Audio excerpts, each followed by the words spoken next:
Монголын урчуудын эвлэн нэрэмжит шагналт алтан гадас одон туран бүтээлч Даштундгийн Бадам.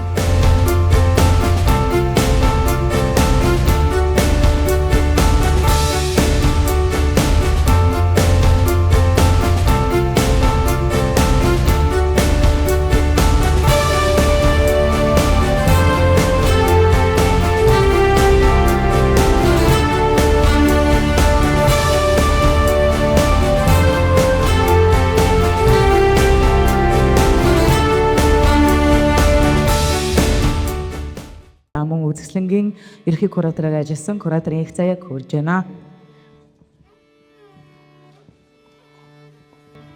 За юуны өмнө Бадам эгчийн бие даасан энэхүү үзэсгэлэнгийн урилгыг хүлээн авч хүрэлцэн ирсэн та бүхэнд энэ өдрийн мэндийг хүргье. Мундаг уран бүтээлчдийн нэг гэж бодвол би Бадам эгчийг гэж боддог. Бадам эгчийн бол маш олон төрлөөр бас өөрийнхөө уран бүтээлийг төөрүүлж яваа. Энэ уран бүтээлч хүний өөрийнх нь бас өөрийгөө бидэнд илэрхийлж яраа. Илэрхийлэх юм болоо гэж бодож байна. Тэгээд Бадам эгчтэй цааш тийм уран бүтээлд өндрөөс өндөр амжилт олон үзэсгэлэнүүдийг бидэндээ дүрслэн урдаг санагч түмэнд бариараа гэж хүсье. За тэгэх маш баярлалаа. Өнгөрсөн жилийн янзлах үзэсгэлэнгийн мэлэрэ онгож энэ үзэсгэлэнгийн эрхний зочид уран бүтээлчөнд үзэсгэлэн гарах дүүрэн баяр жаргалаас гадна орон зайг илэрхийлэх хэрэгчлөө гэдэг болохомын жохол тэгэхээр Монголын уран зургийн галерей хамт олондоос энэ ташрын стилээ талархал илэрхийлээ. За тэгээ уран фестивалч засар хичээг нэлээд агуулгах юм ээ үзэсгэлэн болж байна. За ерөнхийдөө би энэ үзэсгэлэн 3 хэсэгт хуваасан байна гэж ойлгож байна. Эхний хэсэг бол судалбар хэсэг. За судалбар гэдэг нь уран бүтээлчийн хувьд аян замын тэмдэглэлээс гадна маш их онгодыг нь хөвөлддөг, өөрөөр хэлбэл шин санаа төрүүлж идэг ийм хэсэг байгаа.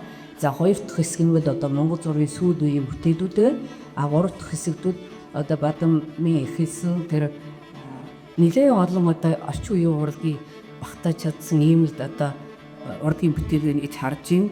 За энэ дээр перформанс байна, инсталляц байна, ready-made байна, video art байна.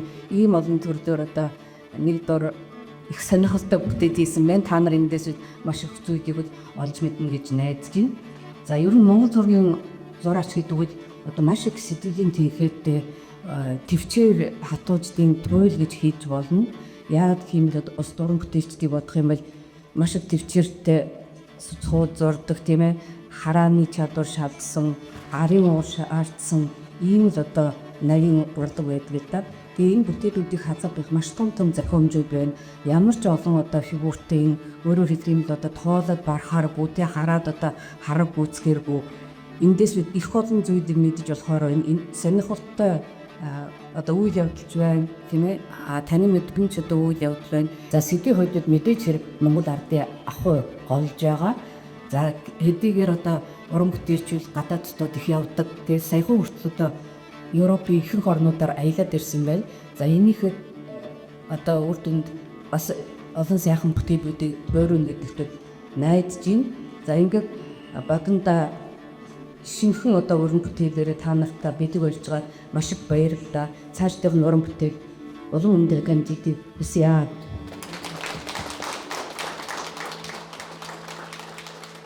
За сэцлэл нэртэй үзэсгэлэнгээ ингээд дэлгээд хүмүүстэй ингээд найз нөхөд Монголоор төмөндөө үзүүлэхгээ дэлгэхдээ тэгээд их баяртай байна. Тэгээд сайхан тухтай миний үзэсгэлэн үзээсэй гэж хүмүүсийг урьж дуудаж байна. За Бадам зурагчийнхаа үзэсгэлэнд ирсэндээ маш их баяртай байна. Бид нар 1980 оноос эхлээд хамт ажиллаж байгаа. Тэгээд 80 оны их үед бол Монгол зургийн дасаг гэж байсан. Тэгээ маш нарийн бурхан хуулдаг байсан. Тэгээ тэр үедээ бас Аксел гээд Мортен гээд гой бүтээл хийж үзсэн орж исэн. Тэрнээс хойш 30 гаруй жил өнгөрч өнөөдөр тэгээ Бадамынхаа үзэсгэлэнг үзлээ. Маш их өөр болсон. Тэгээ ялангуяа этюд судалбарууд нь маш их сонирхолтой гоё санагдлаа. Тэгээд энэ бүх зургууд нь бол хөдөлгөөнд оршдог. Тэгээ энэ хөдөлгөөн бол ер нь байгаль дээр байгаа бүх юм эрчимтэй гэдэг. Тэгээд яг тэрийг бол Бадмын зургаас олж харлаа. Тэгээ Бадамдаа улам их амжилт хүсье.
Сэцлэл үзэсгэлэнгийн ертөнцөд хамтдаа аялцгаая. Үзэсгэлэн 6 хоног үргэлжилнэ. Энэ бол өнгө, мэдрэмж, сэтгэлийн уулзалт. Дахин ирэхгүй мөчийг бүү алдаарай.